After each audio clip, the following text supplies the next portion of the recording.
I am Angelica Burgos and we're going to discuss about internal analysis, resources, capabilities, and core competencies. So before we get into this topic, just a brief overview about Nike Incorporation. Nike Incorporation is an American multinational corporation that is engaged in design, development, manufacturing, and worldwide marketing in sales of footwear, apparel equipment, accessories, and services. So Nike's core competency. It is the risky business of fairy tales. During the last decade, Nike's annual revenue doubled and by 2015 was over $30 billion. Having a globally recognized brand, Nike is the undisputed leader in the athletic shoe and apparel industry. It is known as tremendously successful, holding close to a 60% market share in running and nearly a 90% market share in basketball shoes and apparel. So, year 1964 to 1971, formerly Nike named as Blue Ribbon Sports Incorporation, founded by Bill Bowerman and Phil Knight, and officially became Nike Incorporation on May 30, 1971, and it was launched in 1972. The curbs check mark called swoosh. And for your information, Nike comes from Greek mythology means the winged goddess of victory. The logo is derived from goddess wing swoosh which symbolizes the sound of speed, movement, power, and motivation. So this is the sample product of a Nike. So, one of the key messages of this chapter is that a firm's ability to gain and sustain competitive advantage is partly driven by core competencies, unique strengths that are embedded deep within a firm. So, here are some of the strengths of Nike that help them to be a successful. So, first one is brand image. Nike known for a good quality product. Nike focus upon design quality, innovation, and ethics that has resulted in a stronger reputation and faster growth of the company. Next one is excellent marketing capabilities. Marketing can be a source of competitive advantage and can help gain higher popularity and better sales. Apart from making innovative products, Nike spends a major sum on marketing and promotions. In 2016 and 2017, it spends 3.2 and 3.3 billion dollars on marketing and promotions. In the recent years, its reliance on digital and social media advertising has grown.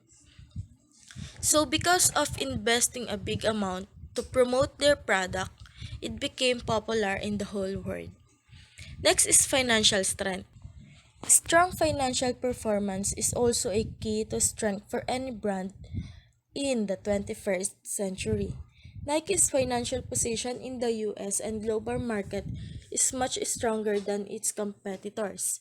In the fiscal year 2017, Nike achieved record growth in revenues and earnings per share despite continuing foreign currency headwinds.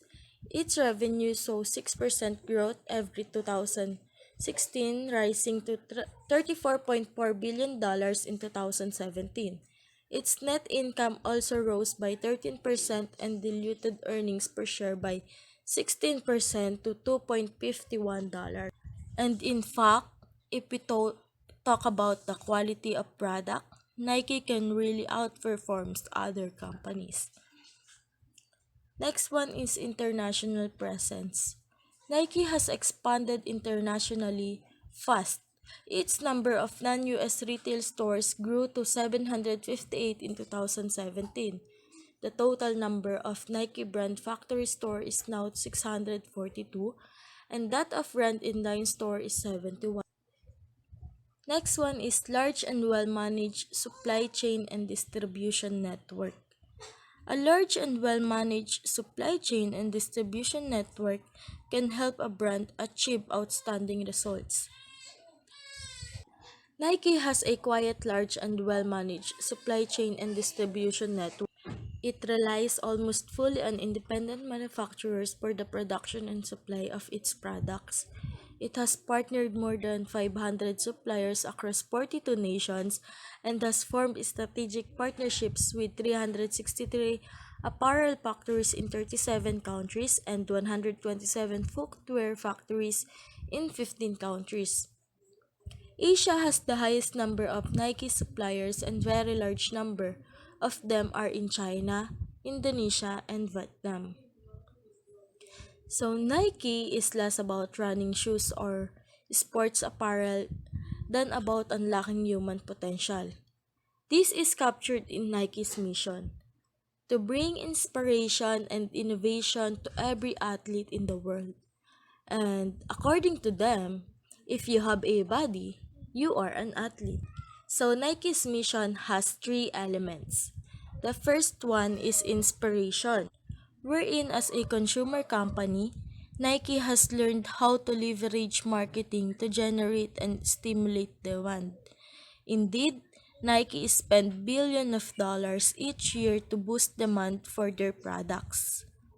Next, next one is innovation, wherein the development of the new products is ongoing. The company of Nike position itself as an innovative company, wherein they are willing to innovate old products to new one. And lastly, to every athlete. For Nike, if you have a body, you are an athlete. And this connects to the inspirational element. Because most of the Nike slogan follows an inspirational tone, and that is part of its demand generation strategy. Okay, and in this chapter, we study analytical tools to explain why differences in firm performance exist even within the same industry. We can see in this illustration that inside the firm are resources, capabilities, core competencies, and activities. So why differences exist even though it is a same industry? Differences exist because they have different views and perspective in the pestle environment.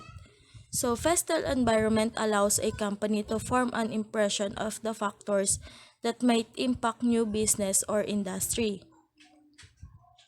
So, PESTEL stand for political, economic, social, technological, environmental, and legal. So, differences exist even though it is the same industry because every company has a different views or perspective when it comes to the political, legal, ecological, technological, social, cultural, and economic. And that's their strategy to make their company rise higher than others. Good day. I'm Angela Cabubas and I'm the next reporter. The next topic is looking inside the firm for core competencies. Do you know how is it that some companies continue to be successful and innovative for years or even decades? So one way of doing this is by developing a core competencies. When we say core competencies, it defined as the main strengths and characteristics of a company that gives it a competitive advantage.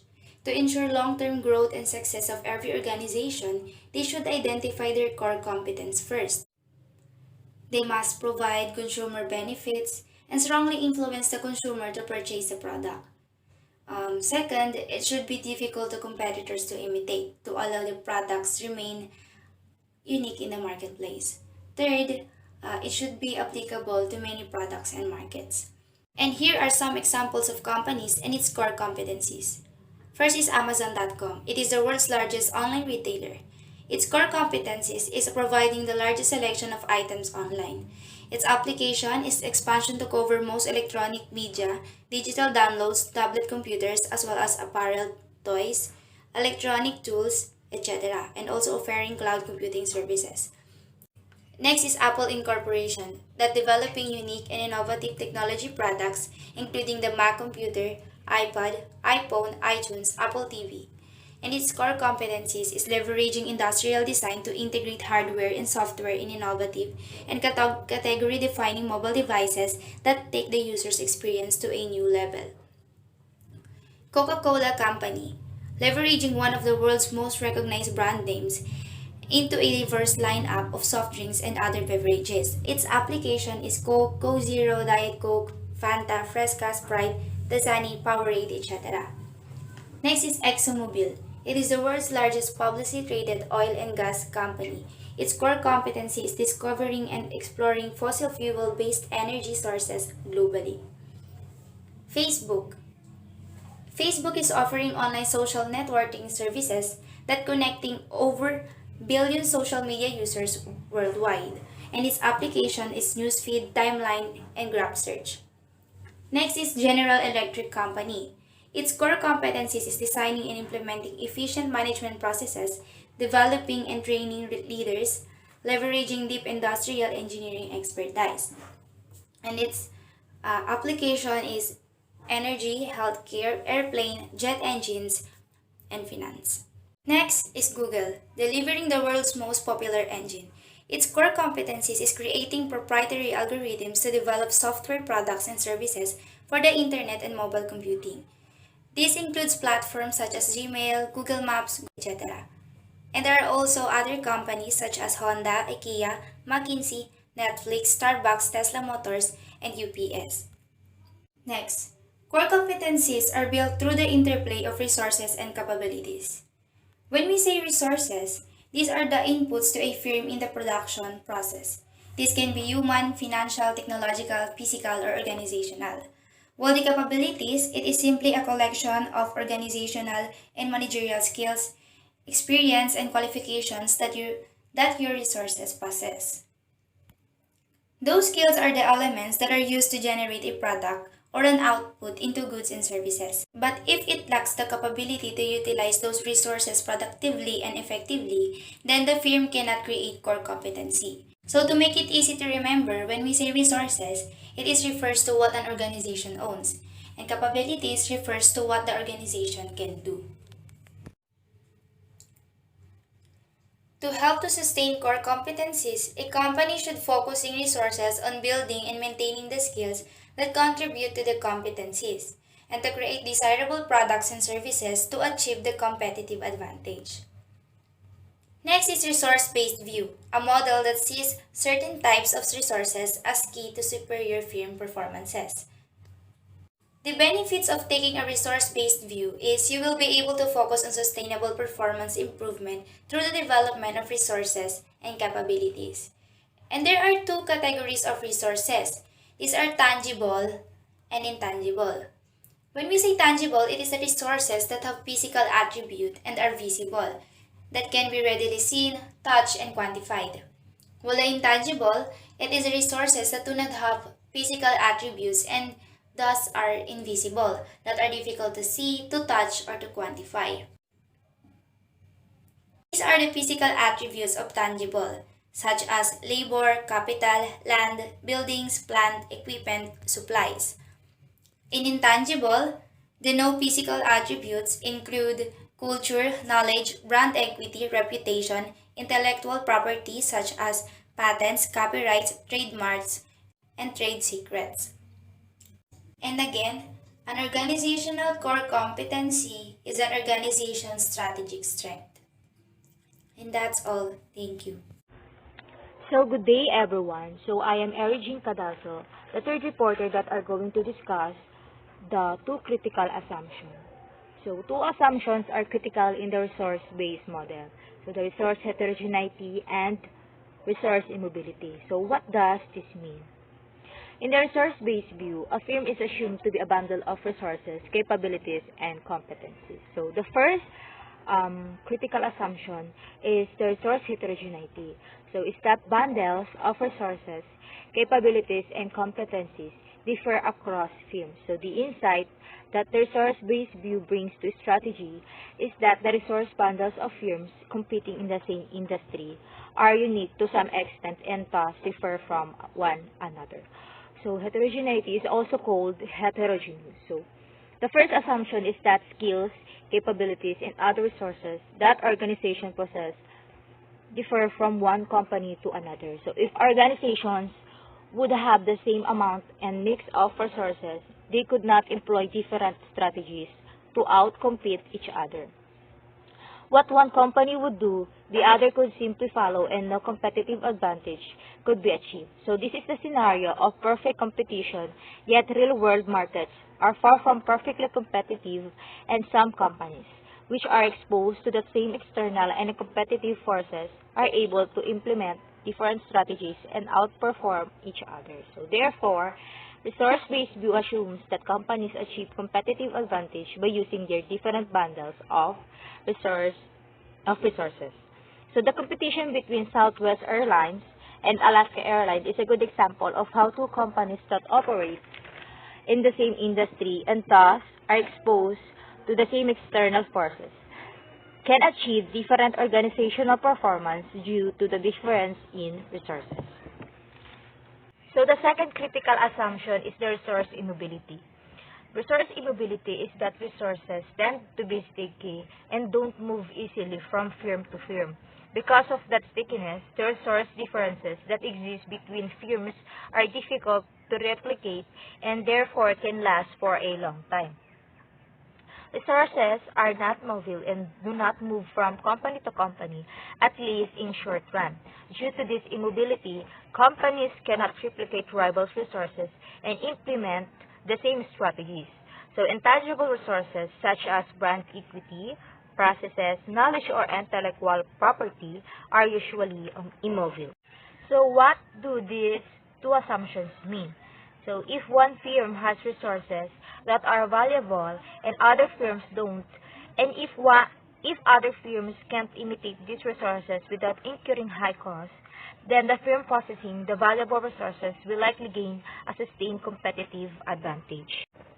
And now let's proceed to the VRIO framework. So VRIO framework, a theoretical framework that explains and predicts firm-level competitive advantage. A firm can gain a competitive advantage if it has resources that are valuable, rare, and costly to imitate. The firm must organize to capture the value of the resources. So V stands for valuable, R for rare, I imitate, and O for organize. Applying the resource-based view, a decision tree revealing competitive implications is the resource, capability, or competency, and is the firm. So for the valuable, the first question of the framework asks if our resources are valuable if they help organizations to increase the value affected to the customers. This is done by increasing differentiation and decreasing the cost of the production. The resources that cannot meet this condition lead to competitive disadvantage. And for rarity, resources that can only be acquired by one or few companies are considered rare. When more than few companies have the same resource or capability, it results in competitive parity. And for rarity, resources that can only be acquired by one or few companies are considered rare. When more than few companies have the same resource or capability, it results in competitive parity. And for immutability, a company that has valuable and rare resource can achieve at least temporary competitive advantage. However, the resource must also be costly to imitate or to substitute for a rival if a company wants to achieve sustained competitive advantage.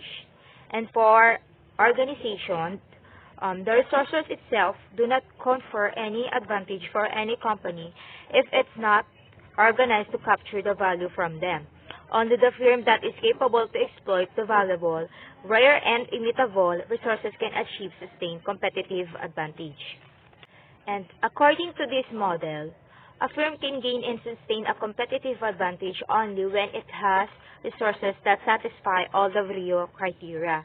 Keep in mind that resources in the VRIO framework are broadly defined to include any assets as well as any capabilities and competencies that a firm can draw upon when formulating and implementing strategy. Valuable.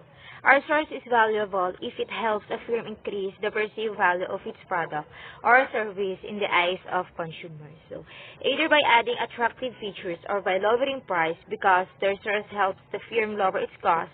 By raising the perceived value of the product, the resource increases the firm's revenues. So, in turn, increasing the firm's profitability if the resource allows the firm to lower its cost. It also increases profitability. So when a resource is valuable, it's providing the organization with some sort of benefit.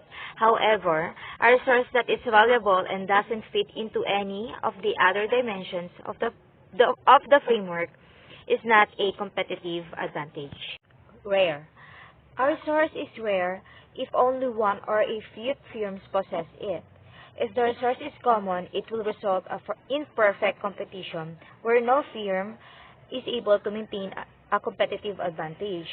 A firm is on the path to competitive advantage only if it possesses a valuable resource that is also rare. So it says that a resource is considered to be rare if only a small number of competing companies control it. Our resource usually stands out by being unique among the set of potential competitors. The evaluation of rarity requires the consideration of potential and current competitors. Costly to imitate. A resource is costly to imitate if firms that do not possess the resource are unable to develop or buy the resource at a reasonable price.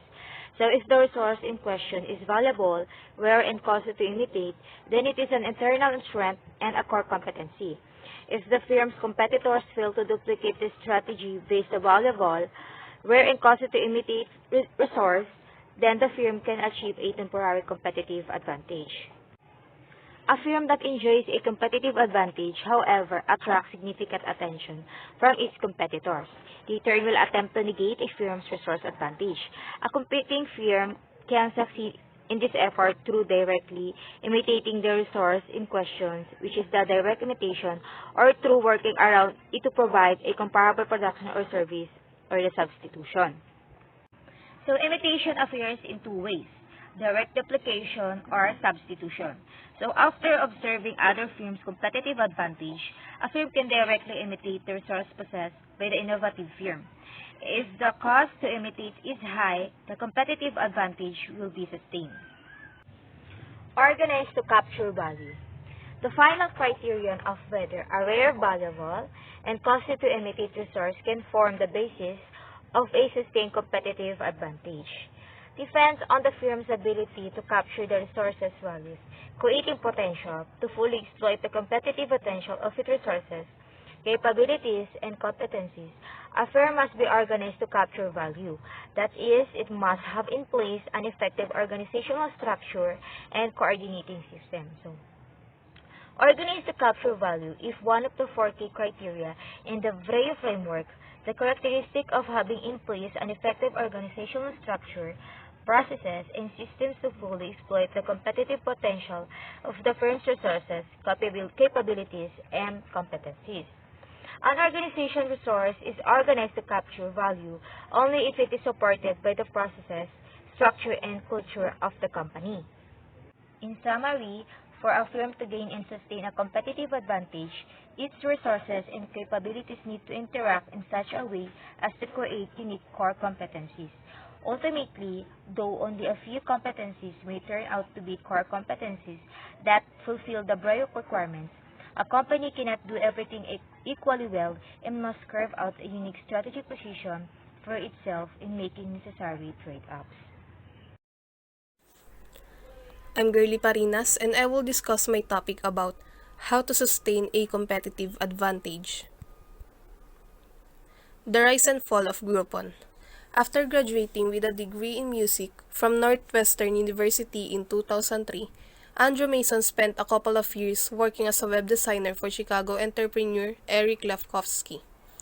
In 2006, he created The Point, an internet-based program designed to organize grassroots action for a given cause.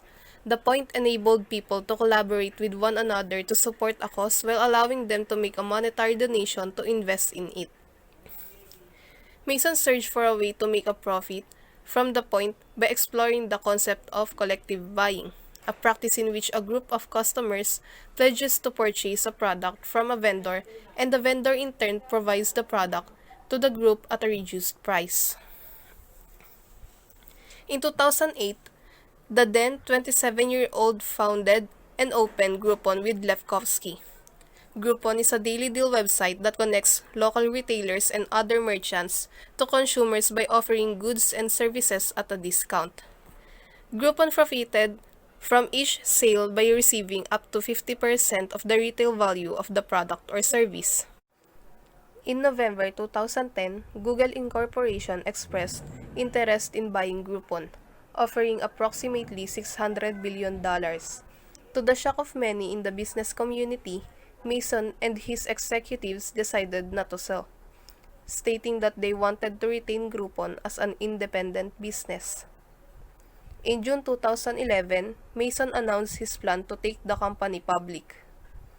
The initial public offering allowed Groupon to raise $700 million, which raised Mason's net worth to $1 billion and increased Groupon's value to $12.7 billion.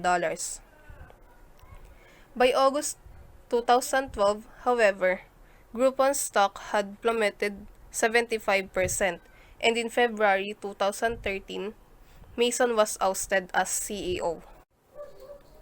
What went wrong? The implosion of Groupon's market value can be explained by an application of the VRIO framework. Groupon relies heavily on human labor to do the selling. Better expectations of future resource value. Sometimes, firms can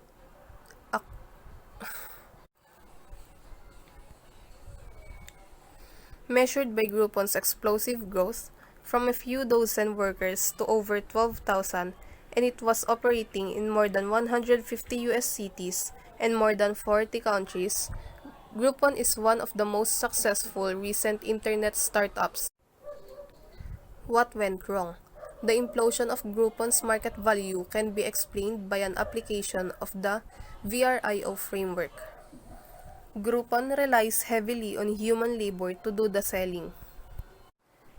To create heroes. To create heroes, Nike needs to not only consistently identify and sign athletes that have succeeded against the odds, but do so before these athletes have become world-renowned superstars.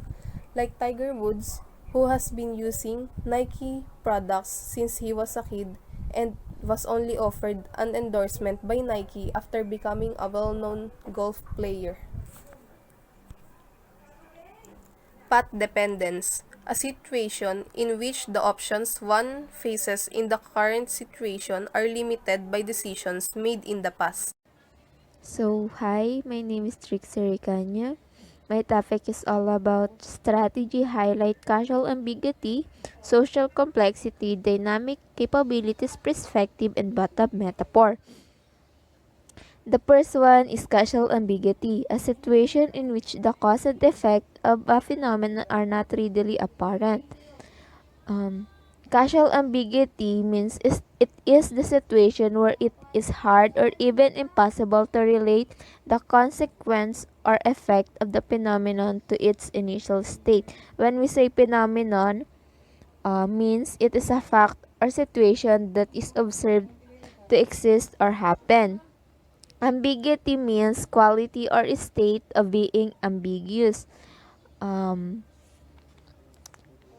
It is also describe a lack of understanding of cause and effect interaction between resource and competitive advantage. It's to formulate and implement a strategy that enhance firm chances of gaining and sustaining a competitive advantage. Manager need to have a hypothesis or theory of how to compete. When resources, performance, and management handle it clearly and implement a good strategy, it can enhance and gain a sustainable competitive advantage. The next one is social complexity, a situation in which different social and business systems interact with one another. This is a conceptual framework used to analyze a particular interaction of the business with one another. This is also the study of the phenomena of human existence. This means there's a lot of possible arrangement of relationship between those discrete phenomena. Discrete phenomena means a definable boundaries. Social complexity emerge when two or more such systems are combined. Next is dynamic capabilities, a firm ability to create, deploy, modify, reconfigure, upgrade, or leverage its resource and its quest for competitive advantage for a firm to sustain its advantage, and fit between internal and external environment must be dynamic. When we say dynamic capabilities, it defined as the ability to build, integrate, and reconfigure internal and external competence of the business. This is very important to reconcile the contradictory ideas that the business can be stable and able to deliver such a good service or product. To build dynamic capabilities, the firm or the business must be careful by selecting system or process that can help the business to grow. Um, it it can it can be dynamic. The next one is dynamic capabilities perspective, a model that emphasizes a firm ability to modify and leverage its resource base in a way that enable to gain and sustain competitive advantage in a constantly changing environment. Um, it expands the paradigm for explaining how competitive advantage is developed and sustained. One of the perspective of dynamic capability is to emphasize a firm ability and to modify or handle its resource. Um, the next one is resource stock, a firm current level of intangible resource. Intangible resources means include the firm reputation, credibility, and the staff skills. It will speed the growth of the resources. Resources stock can be permanently expended. The next one is resource flow, the firm level of investment to maintain or build a resources. Um, Firm must identify the flow and maintain um, the resources into uh, into the higher level to become a sustainable competitiveness. There is a method that can help to define the differences between resource stock and resource flow. This called is bathtub methapor.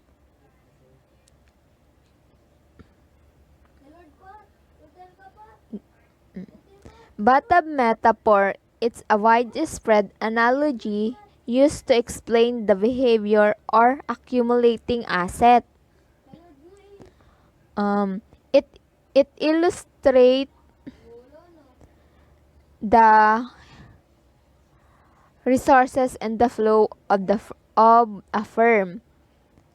It is also the fundamental distinction between the resources and the flow or a stock that illustrated by the bathtub. The water is indicated as the resources and the level of water or the bathtub indicated as the intangible resources stock, which is example dynamic capabilities, new product development, and so on. And the outflow is it the output of. Hey everyone, I'm Sheila Mayor Sabocor, and I am going to discuss the value chain analysis. So, value chain analysis is a business term describing the full range of iterative activities a company uses to create a product or a service. The purpose of value chain analysis is to increase production efficiency so that a company can deliver maximum value for the least possible cost. The end goal of a value chain is to create a competitive advantage for a company by increasing productivity while keeping costs reasonable. Value chain, the internal activities a firm engage in when transforming inputs into outputs. Each activity adds incremental value. Primary activities directly add value, and support activities add value indirectly. Value chain analysis allows business to examine their activities and find competitive opportunities. For example, McDonald's mission is to provide customers with low-priced food items. So, value chain analysis is a process where a firm identifies its primary and support activities that add value to its final product and then analyze these activities to reduce cost or increase differentiation. Value chain represents the internal activities a firm engage in when transforming inputs into outputs. A generic value chain needs to be modified to capture the activities of a specific business. Generic value chain model visually represents all activities with equal weight.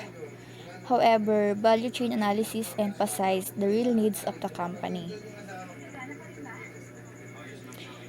So we have here the support activities and primary activities.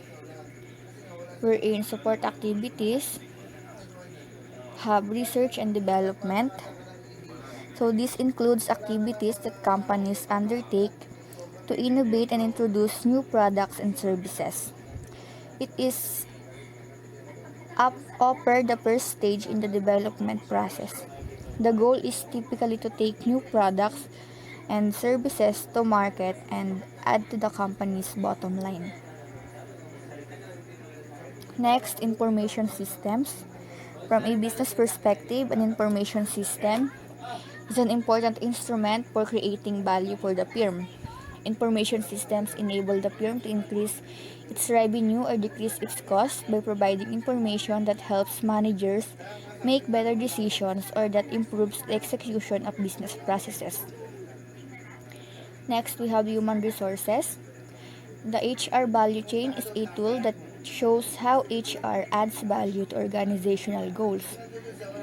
Empirical evidence demonstrates the existence of positive relationships between HRM practices, HRM outcomes, and organizational outcomes. People make and sell products, work with customers, and collaborate on decisions. A primary way HR adds value to a company is by promoting this link and persuading company leaders to train and develop employees and reward strong performance through increased compensation and regular promotions.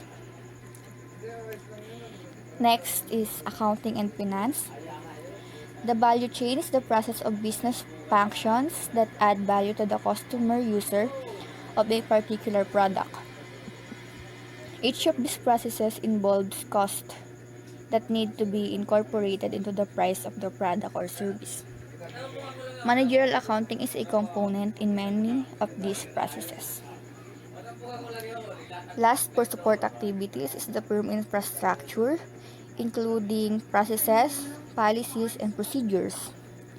So, firm infrastructures consist of a number of activities including general strategic management, planning, finance, accounting, legal, government affairs, and quality management. Infrastructure usually supports the entire value chain and not individual activities. So next are primary activities. The supply chain management. It is the management of the flow of goods and services and includes all processes that transform raw materials into final products. It involves the active streamlining of a business supply side activities to maximize customer value and gain a competitive advantage in the marketplace. So, the other primary activities is the operations, distribution, marketing and sales, and after-sales service. So, primary activities, PRM activities that add value directly by transforming inputs into outputs as the firm moves a product or service horizontally along the internal value chain. So, the primary activities of value chain are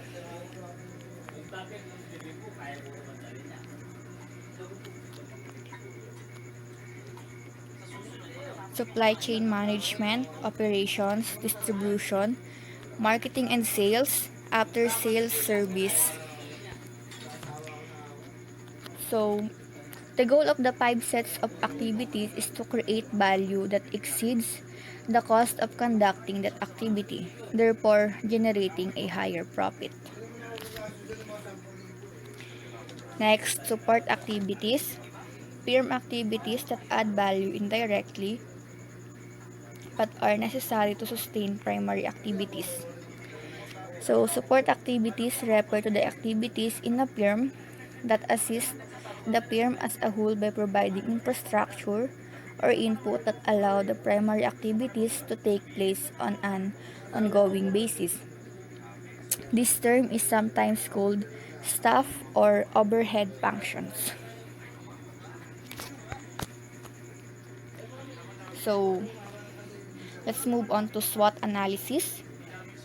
SWOT analysis is a framework that allows managers to synthesize insights obtained from an internal analysis of the company's strengths and weaknesses with those from analysis of external opportunities and threats. So, SWOT analysis is a framework for identifying and analyzing an organizational strength, weaknesses, opportunities, and threats, which is what makes up the SWOT acronym, the SWOT. So, SWOT accomplishes this by analyzing the internal and external factors that can impact the viability of a decision. This also used to evaluate a company's competitive position and to develop strategic planning. So, strategic questions for strengths and opportunities. How can managers use strength to take advantage of opportunities? Then, weaknesses and opportunities. How can managers overcome weaknesses that prevent the firm from taking advantage of opportunities? And for strength and threats, how can managers use strengths to reduce the likelihood and impact of threats? Then for weaknesses and threats, how can managers overcome weaknesses that will make threats a reality? So, SWOT analysis is a simple but useful framework for analyzing your organization's strengths, weaknesses, opportunities, and threats. It helps you to build on what you do well, to address what you're lacking, to minimize risk, and to take the greatest possible advantage of chances for success. So, SWOT matrix shown develop strategic alternatives for the firm using a 4-step process. So, focus on the strength, opportunities quadrant, top left to derive offensive alternatives by using an internal strength in order to exploit an external opportunity. So, use your internal strength to take advantage of opportunities. The next, focus on the weaknesses threats quadrant, bottom right, to derive defensive alternatives by eliminating or minimizing an internal weakness in order to mitigate an external threat. So, work to eliminate weaknesses to avoid threats. So, in threats and opportunities, we have here the offensive, while for weaknesses, threats quadrant is defensive. So, next, Focus on the strength threats quadrant, top right, to use an internal strength to minimize the effect of an external threat. So, use your strengths to minimize threats. Next, focus on the weaknesses opportunities quadrant, bottom left, to shore up an internal weakness to improve its ability to take advantage of an external opportunity. So, improve weaknesses by taking advantage of opportunities.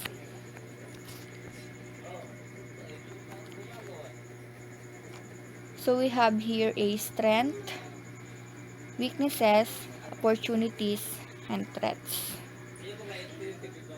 So, this is a hypothetical example for McDonald's. So, for strength, financial resources.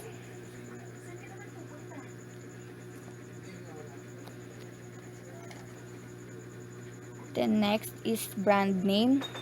So, a brand name doesn't have much value if no one can remember it. Find a name that is simple, easy to pronounce, and evocative. Brighter naming suggests keeping things short and sweet and making sure that whatever name you choose can be easily spelled and searched for online. They can help create brand awareness, increase brand preference, and build brand loyalty, like for McDonald's. Next is consistency. People with the strength of consistency have the ability to see what is fair and equitable to others. Balance is important to them, and they are very mindful of how people are being treated, whether fairly or unfairly.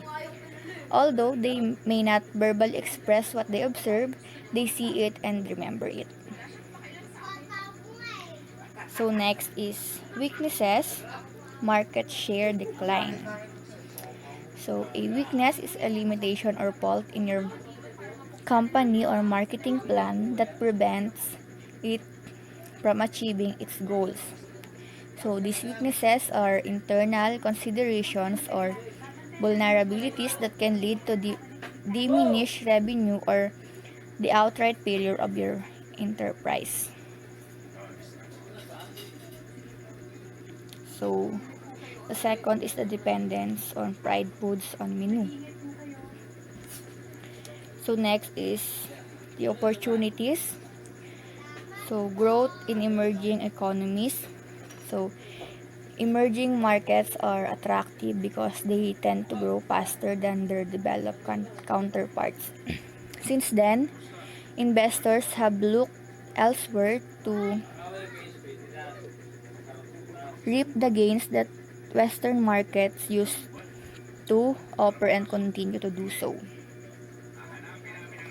Then, health consciousness of US population. So, the growth in the number of companies offering healthy alternatives to eating fast food provides an indication of the demand amongst consumers for fresh, nutritious products.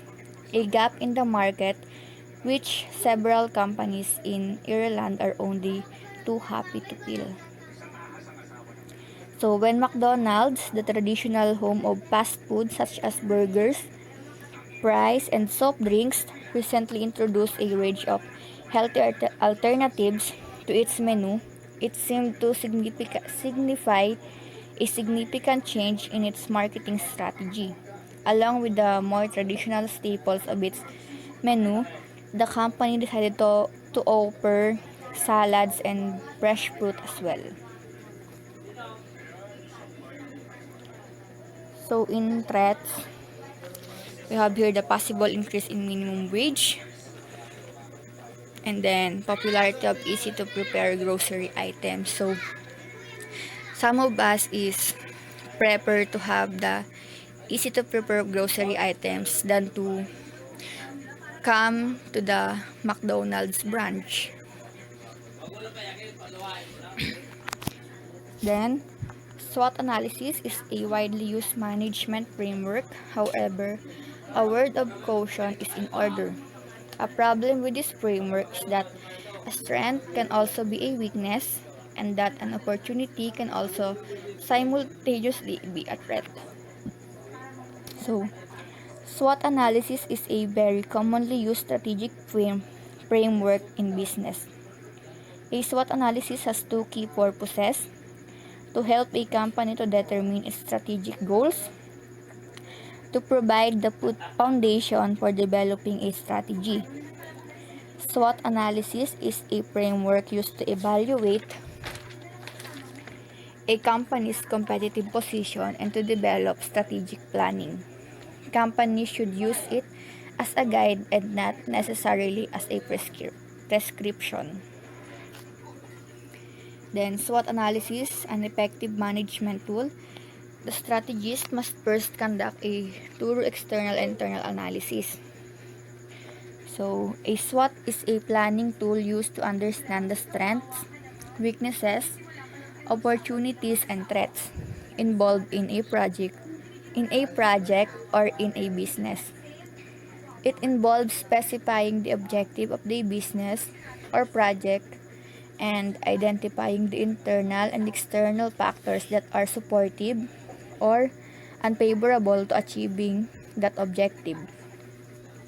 Then SWOT to synthesize the results from the external and internal analysis in order to derive a set of strategic options.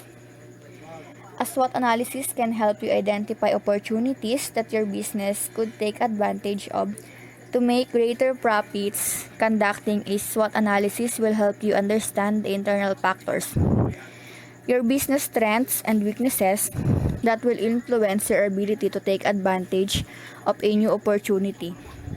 A SWOT analysis is a simple but useful framework for analyzing your organization's strengths, weaknesses, opportunities, and threats.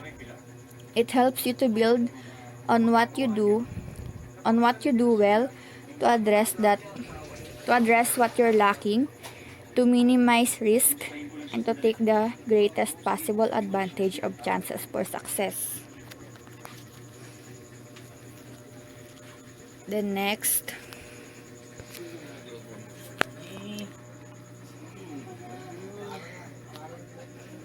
all about Nike's. So, Nike's core competencies exist in their effective marketing strategies and their innovative product design.